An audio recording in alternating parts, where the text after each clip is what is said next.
Hi, I'm Joni Patry, and welcome to my YouTube channel. Well, today I want to talk about what is in store for the sign of Aquarius for the year of 2026. So with that, I want you to make sure that you are looking at your sidereal Vedic signs, not the tropical Western, because this is very different.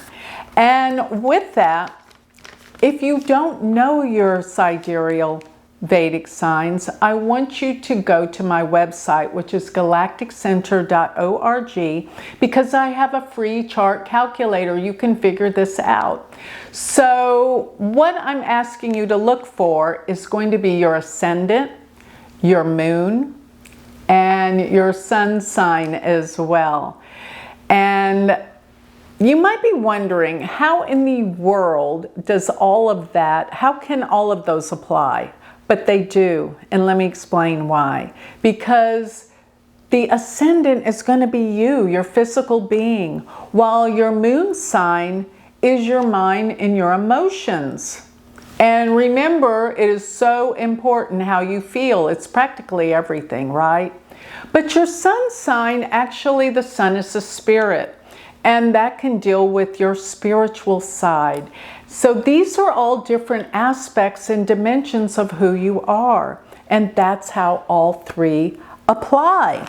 So go to galacticcenter.org and put in your information, and you will find out what signs you are. While you're there, sign up for my free newsletter, as well as please check out my Patreon page, because my Patreon group is a spiritual community you're going to want to be part of. Check it out and join us. It's live every week. And remember, all of this that I'm talking about, if you want this specifically applied to your own personal chart, what I'm doing is pretty general. If you want it specific day by day for the next year, you're going to want my Galactic Planner. Go to galacticplanner.com. And if this has inspired you to learn Vedic astrology, I have the most comprehensive, best school out there. Check it out. universityofvedicastrology.com. So with that, I think we're ready to go over the year for the sidereal sign of Aquarius. So if your moon or your ascendant and your sun sit in the sign of Aquarius. Let's look at the month of January, because this month is very interesting. The sun, Mars, and Venus are all going to converge in Sagittarius in your 11th house. This is the house of great gains. This is the house of large sums of money that can come to you quickly. And I say that because Jupiter is aspecting all your planets in the 11th house. And that's phenomenal, because the 11th house deals also with groups, friends, and organizations. So you're going to want to know that you're going to have new friendships, new people. But I will say this, with the Mars being there with the sun, there can be a few people that maybe you got to sever the relationship with. And that's okay. All right. But looking at Jupiter, so Jupiter is aspecting all these planets, but it is in your 5th house. And I want you to know, Jupiter in the 5th house, it really activates your creative mind. You are more creative, you're more expressive. But the 5th house is also a house that can deal with money in respect of investments. So with these planets in your 11th house of gains and Jupiter in your 5th house of investments, it's a great time for investing. And let me tell you something else. Jupiter will be there all the way till June 1st, from January to June 1st. So this is a time that money could come through investments, and or from people that you know, friends. Pay attention to their advice and what they have to tell you. You will be invited to a lot of parties and social events, and you're making new friends and new people coming into your life. Go for it. January starts us out with a big bang. So looking at this, by February, all these planets, Sun, Mars, and Venus, will transfer over into your 12th house. So this is the house of finishing things up. So this will be a time of a completion and finishing projects you've been working on. But don't forget, the 12th house also deals with your health. And I want you to know that you got to take care of yourself and make sure you get rest. But here's the thing, Mars there makes you not rest easy, so you can't sleep as much. But you must be cautious of your health this month, just February. Now, there is a solar eclipse happening in February, and this eclipse is actually happening in your first house.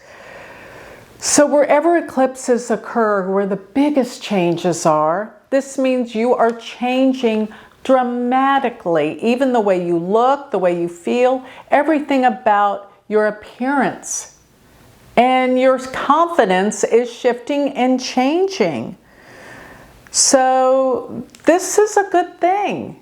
We all need change, and this is what's happening.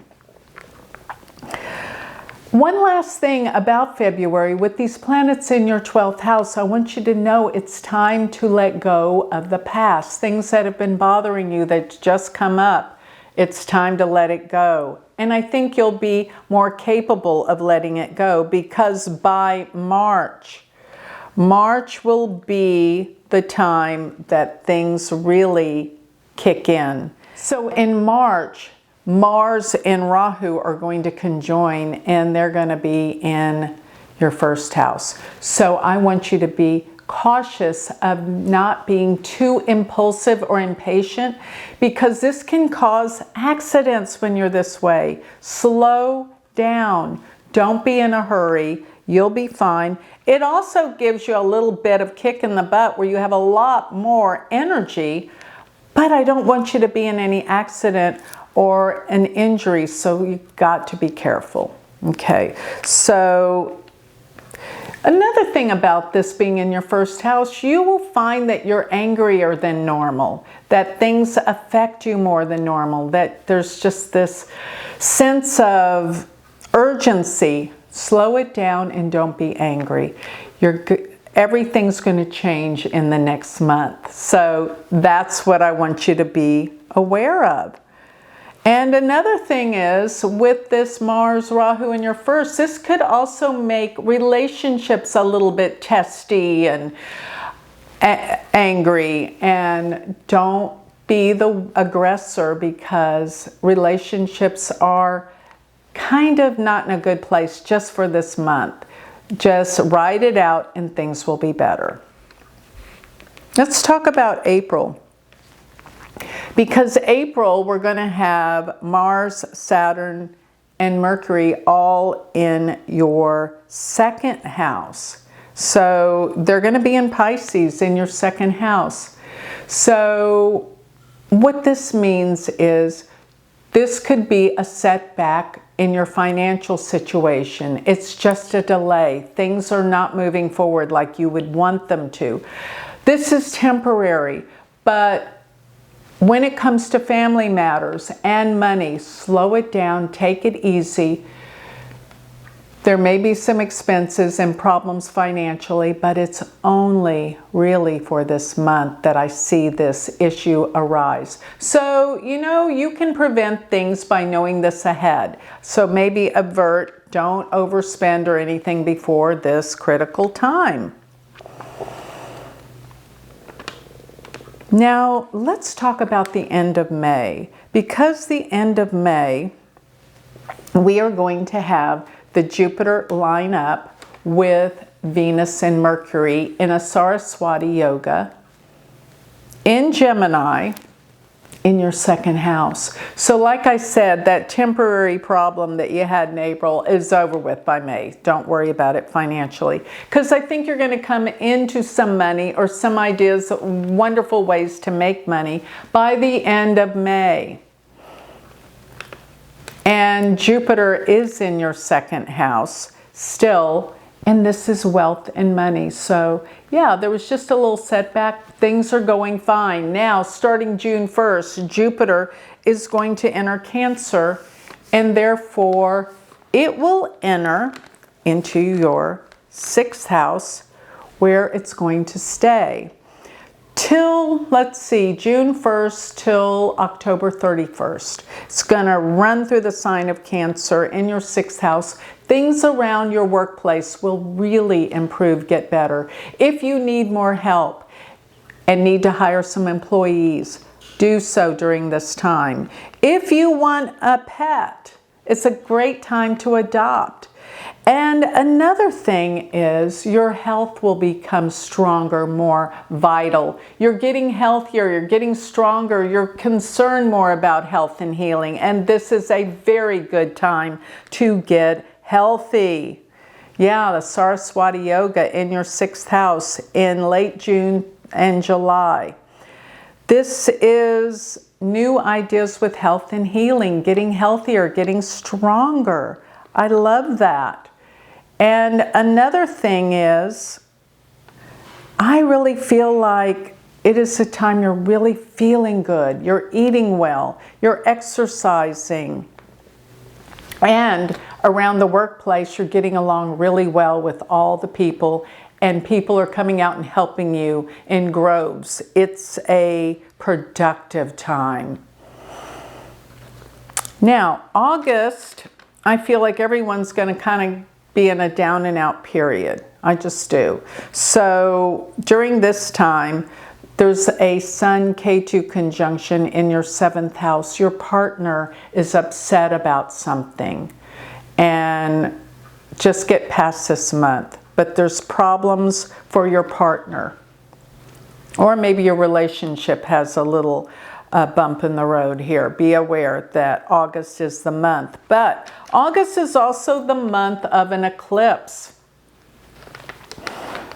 And this eclipse is actually happening where the sun and the moon are together in your 6th house. And that deals specifically with health, healing, and work. And where eclipses occur are actually where the biggest changes happen. Remember I said there's all this planetary energy in your 6th. So you're getting healthier, getting stronger. If you weren't healthy before, then this is where all the work is going to be put into action and create some changes. So health and work are on the forefront, the biggest shifts and changes occurring. So let's talk about November. About mid-November will be when Jupiter will be, well, it's going to be in Leo. It's going to start around October 31st, but it comes together with Mars and Ketu mid-November. What does that all mean in your 7th house? It means major shifts and changes for your partner. Your partner is going to change dramatically everything about what's going on in their life. And that could mean their job, their career. But I got to tell you, Mars is going to be there too. And that might mean some contention, some fights, some disagreements. Things are not so easy because it's Mars Ketu. But maybe there's some things that just need to come out about this, about your relationship, that needs to be worked on and healed. So this will start in November. And let me tell you, it will go through December. But starting December, I'm sorry, the end of November, early December, this is where Rahu and Ketu change signs. So Rahu's going to go into Capricorn and Ketu's going to go into Cancer. They're going to be in your 12th, and 6th houses. So this is important. Ketu in your 6th house means you need to pay attention more to your health. It's like, it's interesting because you get healthy, but then you might lose it. So be more cognizant of how health and healing. I really kind of feel like you're going to get into health and healing by this time. So what am I talking about? I'm talking about when the nodes change signs, the end of November. Therefore, they're going to be in Capricorn and Cancer throughout 2027. And this can mean you really get into health and healing, maybe because you need to. There's an issue you need to arrest and find out answers to. That's going to be what is very, very important to you. And let me just say, there's going to be a lot that is going to change, a lot of endings, transformations. It's really a year of finishing up old projects. And what I'm talking about is the end of 2026 into 2027. 2027 is the year you finish up a lot of projects that you started in 2026. So that really covers the year for Aquarius for 2026. So with that, I think I'll close. If you would like more information on me, go to my website, go to galacticcenter.org. And if you would like to learn from me, Vedic astrology, go to my university website, universityofvedicastrology.com. Thank you.